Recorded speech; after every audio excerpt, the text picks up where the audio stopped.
75% of commercial buildings are currently underinsured. And getting it wrong can be super costly. What would I discuss with the building owner about their current property to see if they're underinsured? And I think the number one place I would start was to make sure that they had a currently valued property. And what we do with that, it's looking at a replacement cost estimate. It's not intended to replace the original asset unless it's a reproduction, but it's intended that the new building will be able to serve in the same purpose that the old building existed for, okay? And so the cost estimate is based on similar designs, material, construction standards, et cetera, the quality of workmanship. So if you have a standard building versus a super custom building, that's taken into account.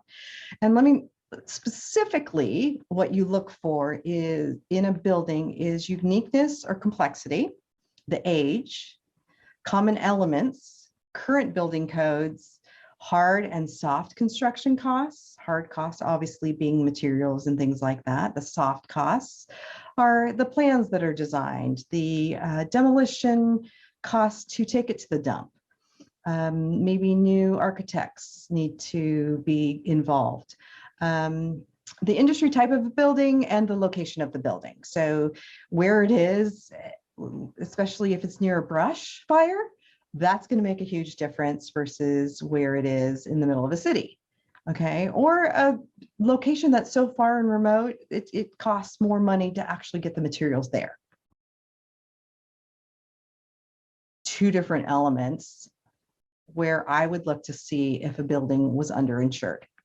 We have a building and we don't know the last time it was evaluated or valued in terms of a replacement cost.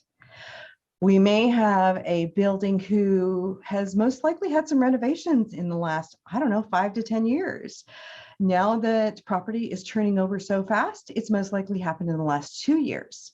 And they also haven't taken into consideration the increase in the building costs right now.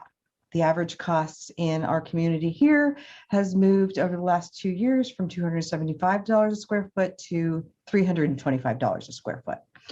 So taking those into consideration is really important, and valuing the building for the replacement to rebuild it ground up is really important. The second part is that most building owners have little or no protection for water damage claims. Everybody knows about fire, but water, people don't think about the damage of water. Over 44% of homeowners or property investors who own homes have experienced water damage inside the residence. And this can be costly. It can go from anywhere from $5,000 to $50,000. And we're seeing more $50,000 to $75,000 claims being paid. And why is that?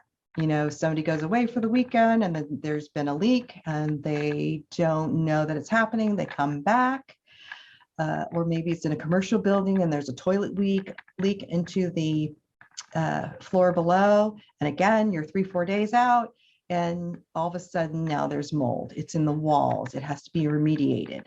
And so it can be quite costly to repair that. And most people might have $5,000 worth of water damage on their policy. It's not enough.